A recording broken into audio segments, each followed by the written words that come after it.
So this video is a little bit of an update video from our video we posted several weeks ago now. We stumbled upon Victorian treasure. So we stumbled upon a bottle dump a few months ago now, and we've come back. The site has been completely filled in, but we've come back to see if there's anything still left around on the surface. And then we have been back since. Oh yeah. And found several more bottles, which we will be showing you later on in this video. As part of the roundup. But right now we're just here looking for any bits of interesting broken things that have been left on the surface. Yeah. Just to sort of round up the whole thing. Yeah, so we'll show you all the goodies that we found on previous visits at the end, so stay tuned for that. Anyway, let's get to it.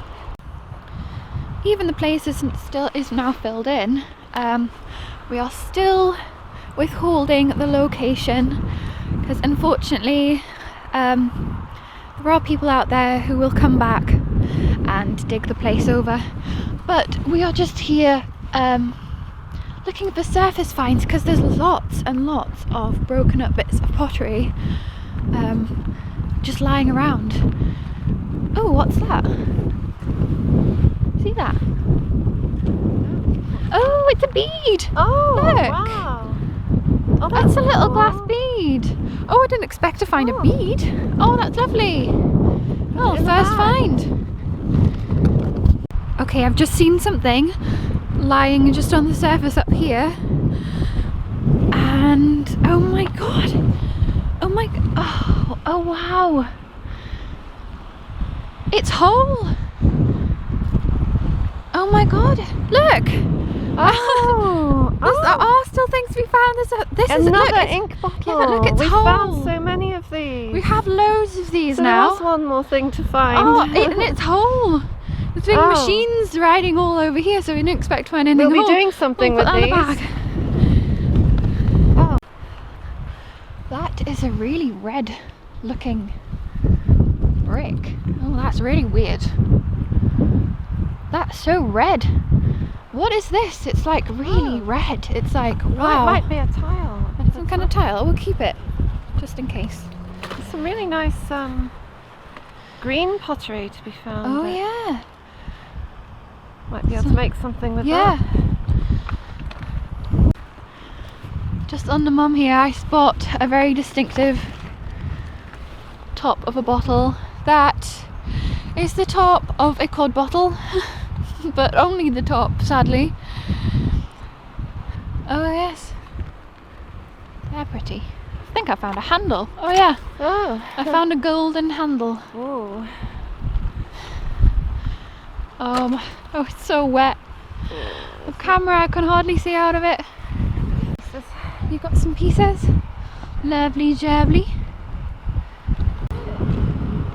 What? Oh! A vulcanite bottle stopper, and it's got a zigzag pattern on it. There, see? Zigzag.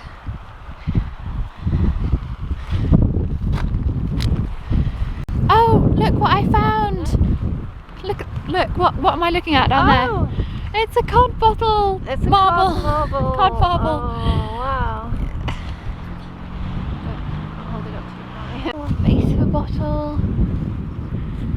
There, oh look. It was a base of a bottle and it probably said Hoik, which is a local town. Oh wow, oh my god. That is huge. What was Whoa, that? that would have been a big jar, wow. Yeah, it's got an edge there. Yeah. Wow, that would have been a huge jar. Oh look! Can you see what I can see right now? It looks like an ink bottle. Oh, don't say it's another whole ink bottle. Oh my god, it is! It's another whole ink bottle! How these survive? Just built so well, these little bottles. Oh, I'll have to go and show Mum. Look! Another one! Oh, another one! I found another one! Yay! Oh my god! That's Hooray. 2! So many treasures that'll be underneath my feet right now. Oh, it's hard to leave them behind. Oh, you recognise it? Oh yes, we found a whole bit. It's Alex Piri's ginger beer. Oh, it's all smashed up though. Oh, but we could actually make jewellery out of this, couldn't we? Yeah. We could cut out the thistle, because I really love the thistle. And look at that lovely piece of spongeware. Oh yeah, Scottish spongeware, yeah. Oh, that's pretty. I've never seen a bit. On the inside. Oh, on the inside. That would have been a lovely dish. Like maybe some kind of serving bowl or something. Or a potty. Or a potty, yeah. Still things to find. For us anyway. For most people it's rubbish. But you know, one man's trash and all that. It's like Cornish ware. I think it is Cornish ware actually. Yeah, maybe we just politely ask the river to flood and and wash some goodies out for us. That would be nice.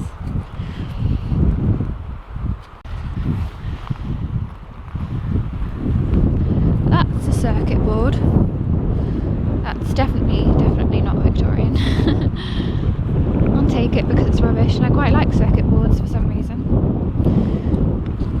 Look at this tiny little bulb. Can you see that? It's got a sprout. It's got a little sprout. What is that? Oh. It's tiny. Oh, With its little roots. Bury it. I'll plant the little bulb. Whole Live, thing. bulb, live. There. All buried. Like our bottles.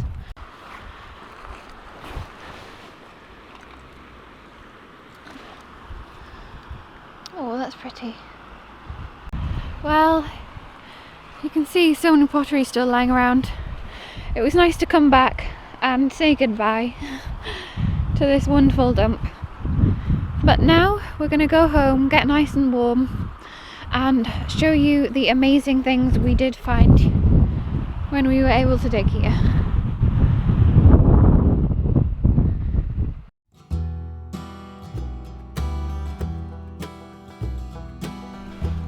Hello everyone, so I came back to that dump, and as you can see, look, it's just chock-a-block. I've got gloves this time because I cut up my hands pretty badly last time. Stupidly, I brought some gloves that had a hole in the end of one of the fingers, and I cut up the end of my finger pretty badly on both hands because I swapped the glove over and then cut up the other hand just as badly. Anyway, just wanted to say I'm here. A lot of people asking me if I was going to come back, and I have. You can see I've dug a little bit, and there's been someone here as well. I can tell that someone else has been here and made quite the mess as well. So yeah, I'm gonna continue digging and see what I find today, because I'm really excited. It's great fun. So yeah, I'll let you know what my first find is. Mum isn't actually with me today. She's actually somewhere else looking at another location. I suspect they dumped bottles. So while she's off looking for another location, I've come back here, and these cod bottles, which I love, but I'm gutted that they're pretty much all of them are broken. I might take some of them and try and upcycle them and reuse them as something else. And not all of them have anything on them, but the ones that do, I'm definitely gonna take this time. Oh, look at that. Yeah, Mum wants some nice china as well. She wants me to bring some china to make jewellery out of and what have you. Okay, anyway, I'm gonna get digging because I can't hold it off any longer. I have to do some digging. Oh, this is a bit of a poison bottle I found last time. Broken, sadly. A little bit gutted about that. But yeah, I can't wait to get stuck in. So I'm gonna turn you guys off and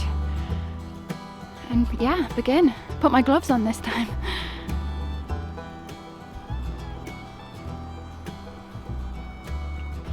See a figurine here. Oh, Oh, she's missing a head. Oh my god. No, wait, I have this woman's head. I recognise the clothes. I'm gonna take that and see if their head matches up.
Look how many ink bottles we have.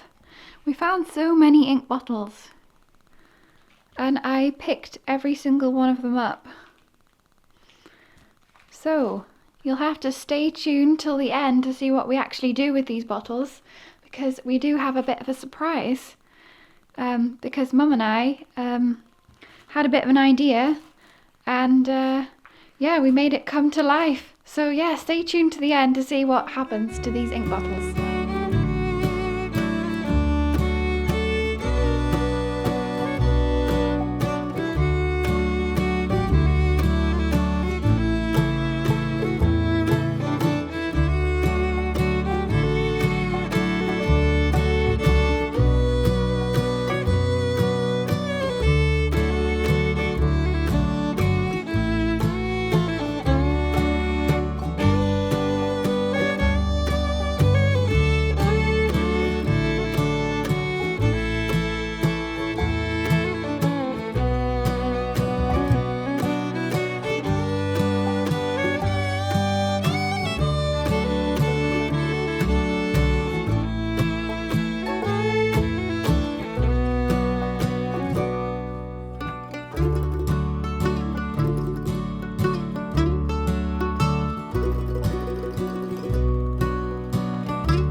Bottles cleaned up. It took us hours.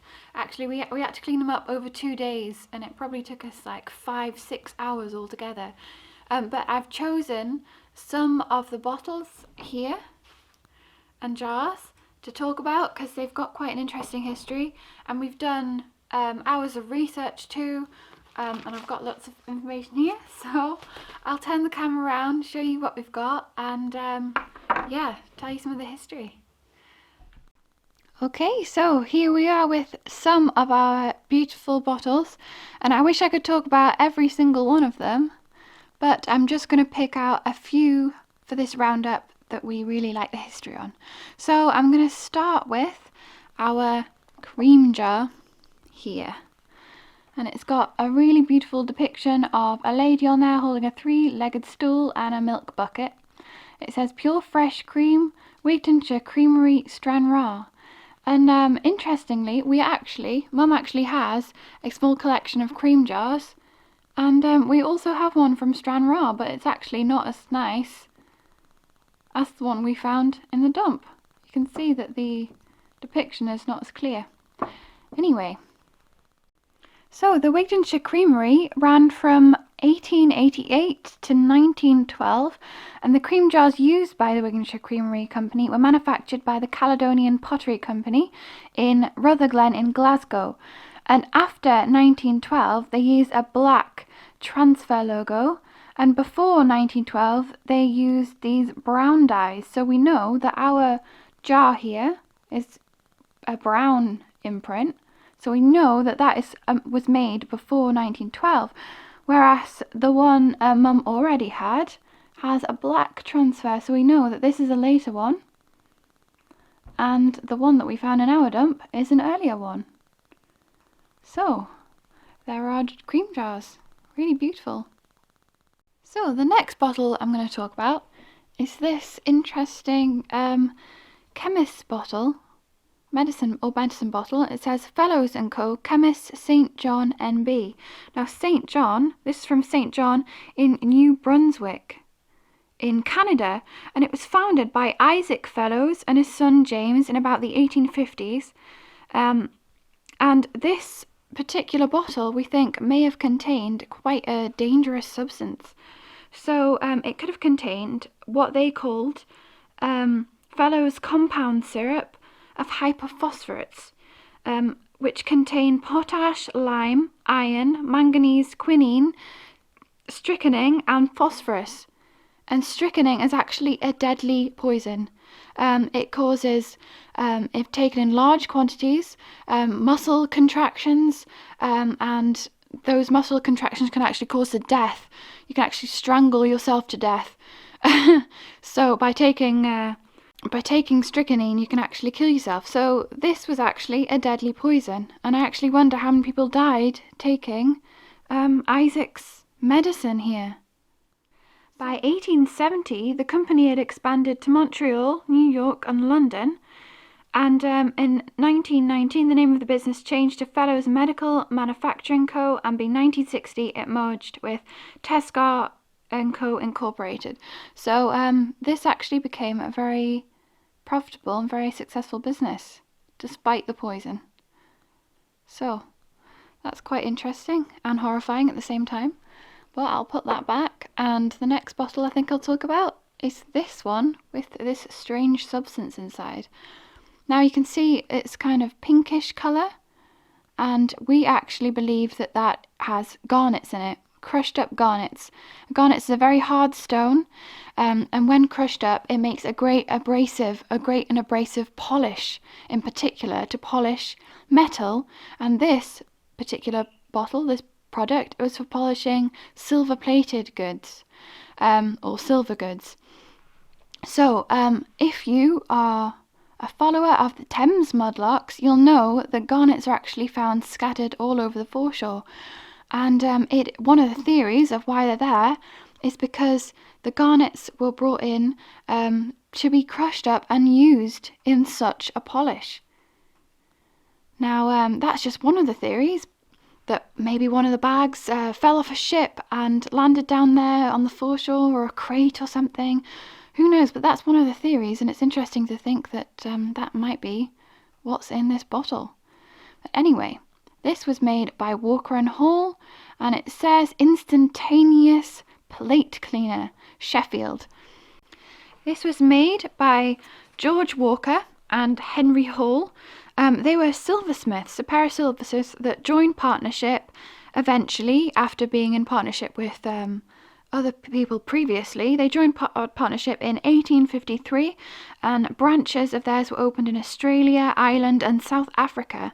They had a very, very profitable electroplating business, and they sold tableware, cutlery, anything made of silver, or things gilded or such things like that.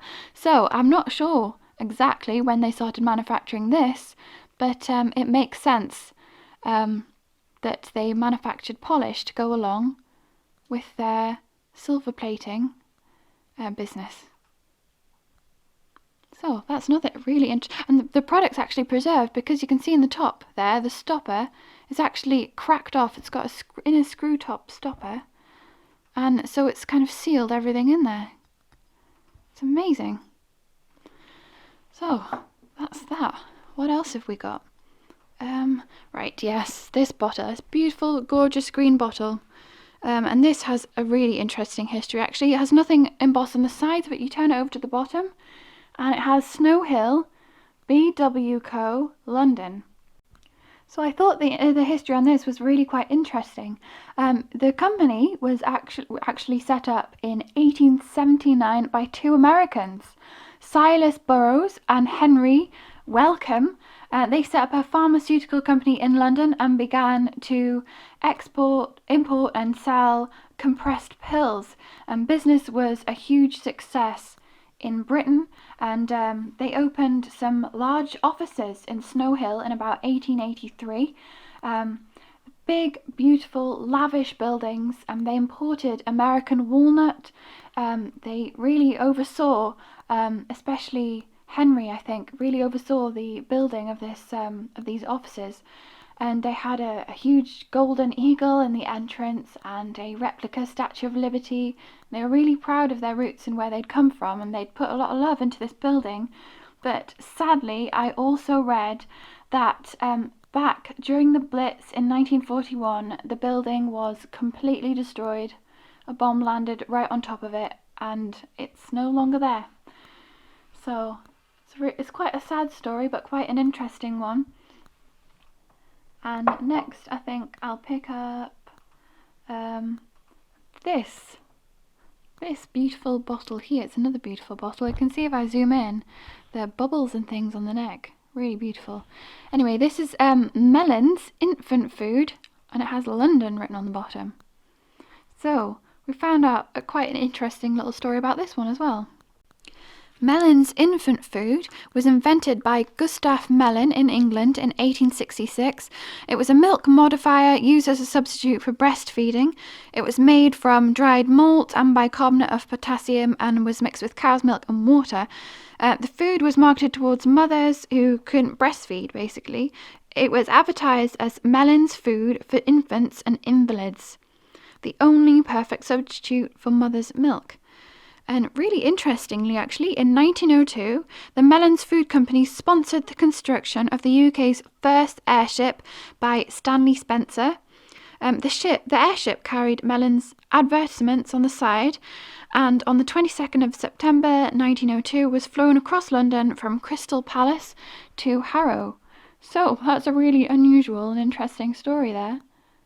And a really beautiful bottle. We're going to put that in the window full of sea glass as well. Right, what else do we have? What's next? I think I'll talk about this really unusual shaped bottle here that has quite an interesting story of our own. We were actually watching Antiques Roadshow, and this woman brought in a picture of these two military men sitting at the table, and the expert said, "Oh, I see them sitting there with their bottle of hock." And I was like, oh my, I actually found one of these bottles in the dump, and we didn't know what it was. So that's how we found out what kind of bottle this was, and we looked it up and we found some information on it that I've got here. So this bottle here is a hock or rind-shaped wine bottle, and during the 19th century they contained both red and white wines. White Rhine and Mosel wines. The term hock is thought to be derived from Hochhelm, a vineyard village in Germany, from which the first main Rhine wines were exported to Britain. The bottles were free blown or dip molded, so they were blown into a mold and they were turned. You can actually see the ripples on here. See those like ripples that kind of go all around the bottle? So they were blown into a mold, and then the bottle was turned in the mold, and that's why they kind of have these ripples on it. Not sure if you can see. Anyway, they have a beautiful, graceful shape.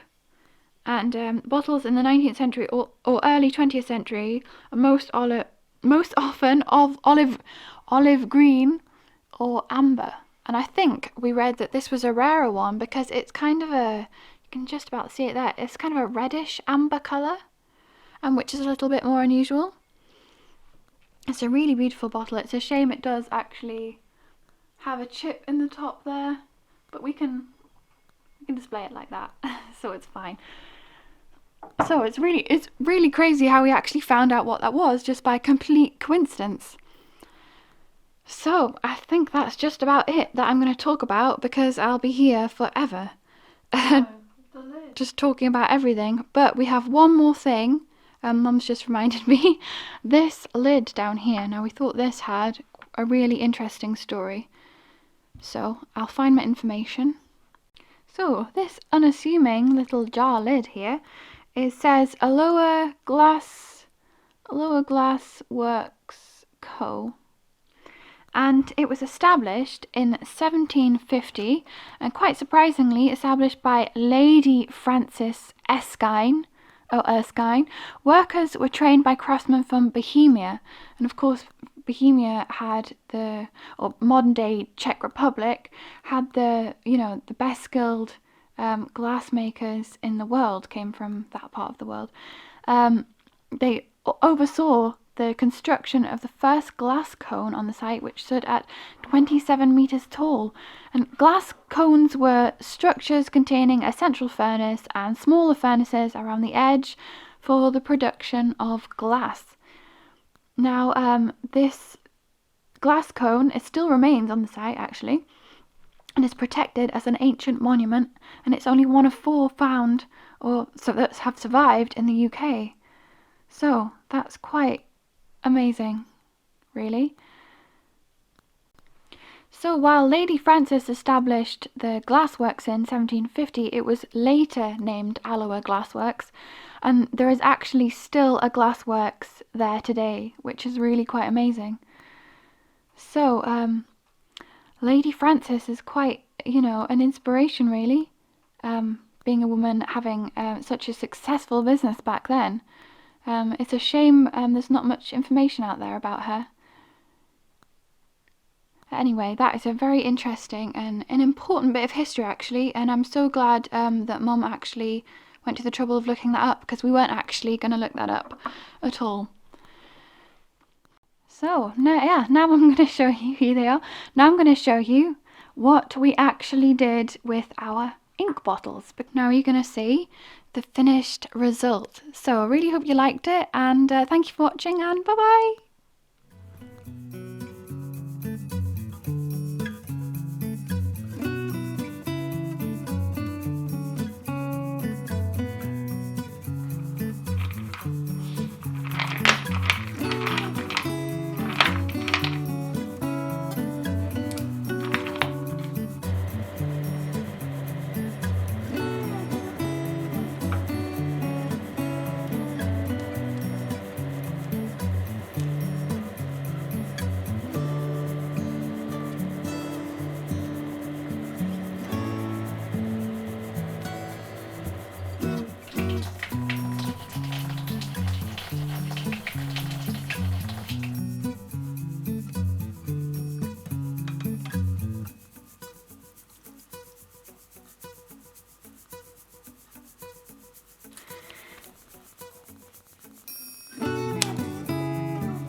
Beautiful candles.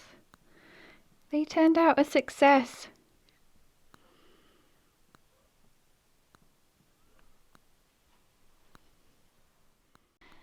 And Mum's amazingly designed label. And here we've burnt one of the candles and it's run down the bottle and it looks amazing. So, our idea was a success. And I hope you like them, because they're going to be in our Etsy shop very soon.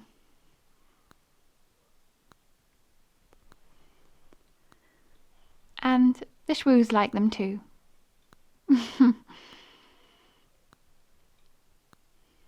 So, thank you again for watching, and we'll see you next time. Bye-bye. Bye.